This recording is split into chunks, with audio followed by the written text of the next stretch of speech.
স্মরণীয় এক উপজেলা নির্বাচন দেখল চিরিরবন্দরবাসী। চিরিরবন্দর উপজেলা নির্বাচন 2024 যেন নানান কারণেই চমক ছড়ানো একটি নির্বাচন।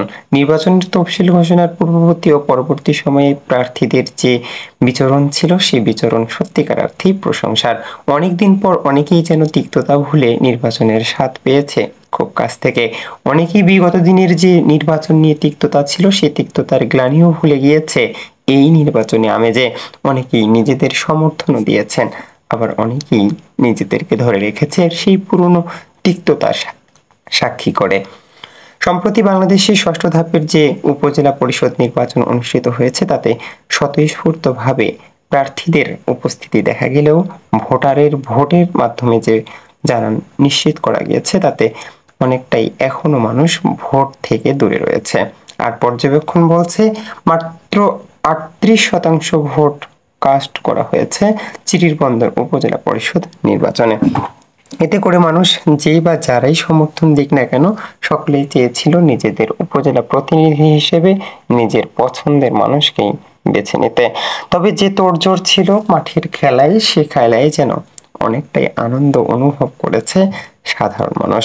চলতি উপজেলা পরিষদ নির্বাচনে সাধারণ মানুষের যে আগ্রহ ছিল, সে আগ্রহটা অনেকেই মনে করেছিল যে বিগত দিনে যে নির্বাচনগুলো হয়েছে, সেই নির্বাচন থেকে হয়তো মানুষ একটু সরে এসে নিজেদের জানান দিয়ে নিজেদের পছন্দের প্রার্থীকে বেছে নেবে, কিন্তু তা হয়নি। অনেকে ভাও দিলেও কিন্তু ভোট দেয়নি। ফলে অনেকটা আশার আলো দেখতে পাইনি যে কাঙ্ক্ষিত যে নানান তোড়জোড় করে নির্বাচনের প্রস্তুতি সম্পূর্ণ হওয়ার পর এবার ভোট গ্রহণের পালা। ভোট গ্রহণ শেষে যে জরিপ এতদিন ছিল, অনলাইন থেকে শুরু করে পর্যবেক্ষণে, সবকিছুতেই যেন জল ঢেলে দিয়েছে প্রার্থীদের বিজয়। প্রার্থীদের বিজয়ে দেখা গেল যাদের নামও ছিল না এসব পর্যবেক্ষণ থেকে শুরু করে অনলাইন জরিপে, সেসব প্রার্থীরাই যেন এবার চমক ছড়াচ্ছে।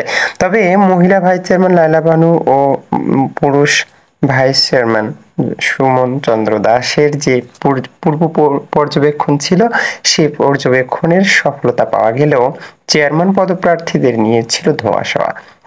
সবশেষ আওয়ামী লীগের দল থেকে আওয়ামী লীগেরই আশীর্বাদ পুষ্ট উপজেলা নির্বাচন আওয়ামী লীগের সমর্থিত প্রার্থী সুনীল কুমার সাহা দোয়াত কলমে বিপুল ভোটে জয়যুক্ত হয়েছেন।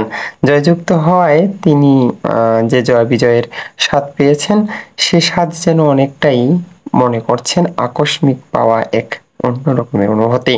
অথচ তোড়জোড় ছিল অন্য প্রার্থীর কথা, কিন্তু সেসব প্রার্থীদের এতটাই পরাজয় হয়েছে যে তারা দ্বিতীয় অবস্থানেও আসতে পারেনি। ফলে নির্বাচনের এই ধোঁয়াশার অন্য সুরেও যদি বলা যায়, সে সুরেও বলতে হয় সম্পর্ক পাল্টে গেল একটি পলকে। তবে এবার আসা যাক নানান আলোচনা সমালোচনায়। তবে 11-12 জন এই প্রার্থীর মধ্যেই 11 জনের গল্প ছিল। তবে এই 11 জনের গল্প চায়ের দোকান থেকে শুরু করে সর্বত্রই বিরাজমান ছিল বহুদিন। তবে এই নির্বাচনের স্বাদ এবং নির্বাচনের পরবর্তীতে এসে জয়ের এই উল্লাস, সবকিছুতেই সাধারণ মানুষ বলছে যেন এক স্মরণীয় নির্বাচন দেখল চিরিরবন্দরবাসী। মিজানুল্লাহ নিজাম, ব্যালেন্স টিভি।